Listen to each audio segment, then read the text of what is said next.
مرحبا، اليوم حبيت أغير عن الحلويات المعتادة وأعمل معاكم تشيز كيك مقلي بطريقة سهلة ومرة لذيذة. في البداية حخلط الجبنة الكريمي مع القشطة مع السكر والفانيلا وبكده صار جاهز معايا. بعد كده حبدأ أحشيها بالطريقة هذه وحلفها رول وحقليها في الزيت، وبكده صارت جاهزة. وبحط على أول واحدة قرفة مع سكر، وحبيت أقدمها مع الكراميل. بعد كده تاني واحدة حبيت أقدمها مع كندر دوبت بشوية حليب، وآخر واحدة قدمتها مع مربى التوت. عن نفسي أكتر شي حبيته اللي بالقرفة، ومن جد الوصفة مرة سهلة ومرة لذيذة ولازم تجربوها وبالعافية عليكم.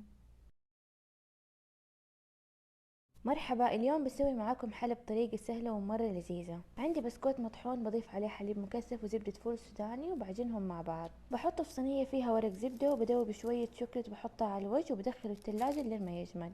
بس وحقطعه مكعبات، وبكده أسهل حلا مع القهوة صار جاهز وبالعافية عليكم. مرحبا، قررت اليوم اغير واعمل معاكم سندوتشات بيتزا لذيذة ومرة سهلة. في البداية في طاوة بشوح الدجاج مع البهارات لين ما يستوي. حشيل الدجاج على جنب واضيف مكانه زيت وبصل وفلفل رومي. بعد ما تدبل عندي الخضار حرجع الدجاج عليها واضيف كريمة طبخ وصلصة بيتزا. بخليهم يتسبكوا مع بعض شوية وحطفي النار عليهم. عندي هنا خبز صامولي ححشيه جبنة ومن حشوة الدجاج، وعلى الوجه كمان حط شوية جبنة، وممكن تضيفوا اي شي تبوه. انا ضفت زيتون وفلفل رومي واوريجانو وبس. حدخلها الفرن من فوق وبكده صارت جاهزة معايا وبالعافية علينا وعليكم. مرحبا، اليوم حسوي معاكم بيتزا بالباربيكيو صوص بطريقة سهلة ومرة لذيذة. في البداية حستخدم خليط البيتزا من العلالي، حيوفر علي الوقت، بتكون البيتزا جاهزة خلال 30 دقيقة بس. بعد كده في موية دافية حضيف الخميرة، وعلى المكونات الجافة حضيف زيت. بعد كده حضيف الخميرة اللي فعلتها، وبخلي العجينة ترتاح. بعد كده بقسمها وافردها وبستخدم صلصة البيتزا من العلالي. على الوجه حرش جبنة وكمان حضيف ستريبس دجاج. واخر حاجة حبيت ارش شوية اوريجانو وبدهن الاطراف بحليب وارش عليها سمسم. حخبزها في الفرن، واول ما تطلع من الفرن بحط عليها من الباربيكيو صوص، وبكده صارت جاهزة معانا. من جد الوصفة مرة سهلة ومرة لذيذة ولازم تجربوها وبالعافية علينا وعليكم. مرحبا، اليوم حسوي معاكم صينية توست بالدجاج سهلة ولذيذة ومناسبة لسفرة رمضان الآن. في البداية حسفح بصل وثوم لين ما يدبلوا، حضيف دجاج مسلوق مفتفت، وحضيف كمان البهارات. آخر حاجة بضيف جزر وفلفل رومي. للخلطة البيضة قشطة وجبن سائل، وبكده صارت جاهزة معايا. في صينية حرص التوست، وأفضل نسقيه بالحليب وبحط عليه خلطة الدجاج وأغطيه بطبقة من التوست. بعد كده أحط عليه من الخلطة البيضة اللي سويتها في البداية، وأحط عليه كمان جبنة. دخل الفرن من فوق ومن تحت، وبكده صار جاهز معايا وبالعافية عليكم. مرحبا، اليوم حسوي معاكم مطبق بثلاثة حشوات مختلفة وأكيد بطريقة سهلة ومرة لذيذة. في البداية حبدأ بالمالح. الحشو بسويها بكميات صغيرة، كل بيضة حسويها لحال عشان لا تزنخ معايا الحشوة. حضيف البيض وفلفل أسود وقرفة وكمون وملح، بعد كده الكرات وطماطم، وآخر شي لحمة مفرومة مستوية. بحط كمية من الحشو على عجينة المطبق وحقفلها بالشكل هذا، وبالنهاية بحط من خليط الدقيق والموية وممكن نستغني عنه. بحط المطبق على طاوة حرارتها متوسطة وبخليها تتحمر من الجهتين، وبكده صار جاهز معايا. طبعا لازم من طقوسي في أكل المطبق إنه يكون الكاتشب موجود مع الليمون. والآن ببدأ أسوي الحلو معاكم. حقسم العجينة اتنين وبحط كمية من القشطة والهيل والسكر، ممكن تضيفوا شرايح موز. الحشوة التانية بتكون نوتيلا، وبس كده صار جاهز معايا. وحبيت أرش سكر بودرة على النوتيلا، وبالعافية عليكم ألذ وأسهل مطبق. مرحبا، اليوم حسوي معاكم كنافة بالكندر وأكيد بطريقة سهلة ومرة لذيذة. في البداية على نار هادية حضيف الزبدة وكنافة مطحونة وبخليها لين تتحمر. بعد كده بخلط قشطة وجبنة كريمة وحليب مكثف مع كندر.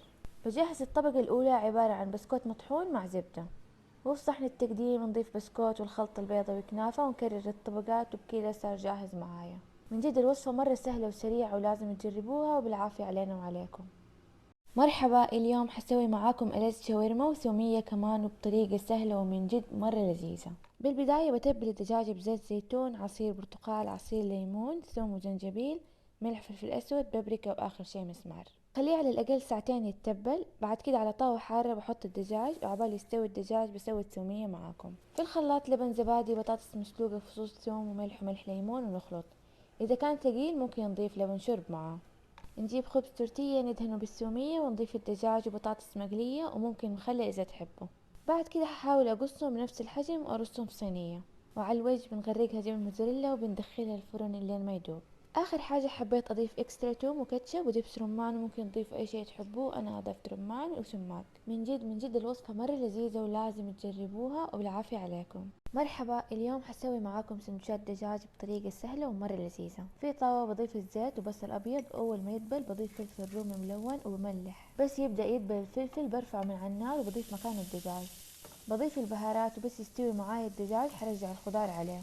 اضيف شرايح جبنة وبكده صار جاهز معايا، وببدأ احطه بالسندوتشات، وممكن تضيفوا مايونيز عليه، وبالعافية عليكم. مرحبا، حامل معاكم اليوم موهيتو شراب التوت المركز بطريقة سهلة ومرة لذيذة. في كوب حضيف شرايح ليمون، نعناع، و3 ملاعق كبيرة من شراب التوت. نضيف التلج، واخر شي اضفت مياه غازية، ممكن تستبدلوها بسفن اب، وبالعافية عليكم.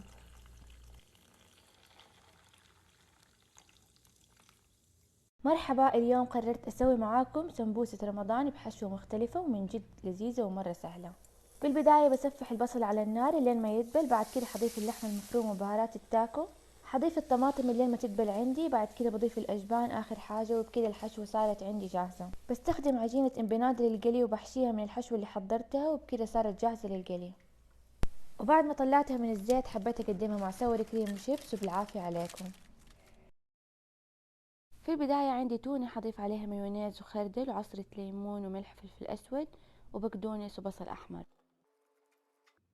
في طاوة حضيف الخبز وحضيف عليه شريحة جبنة وطماطم ومن خلطة التونة.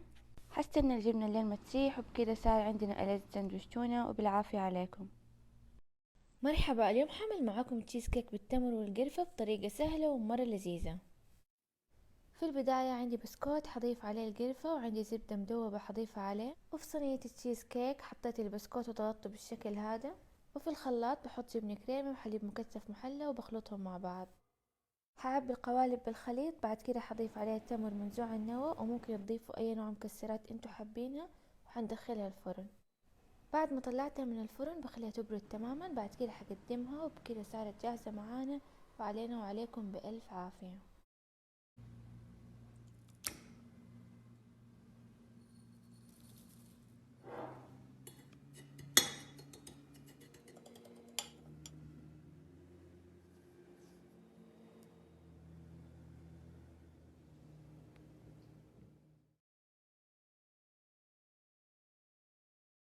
مرحبا، اليوم حامل معاكم سندوتشات دجاج بطريقة سهلة ومرة لذيذة. في البداية أضفت البصل، بعد كده بضيف عليه الثوم، وحضيف عليه الدجاج، وحضيف مرقة الدجاج والبهارات، كمان حضيف الصويا والكاتشب والفلفل الرومي، وبخليه يتسبك على النار لما يستوي معايا. عندي صامولي حمصته شوية، بعد كده حضيف عليه خس، وحضيف من خلطة الدجاج، وآخر حاجة بنضيف من الخلطة البيضة، وبكده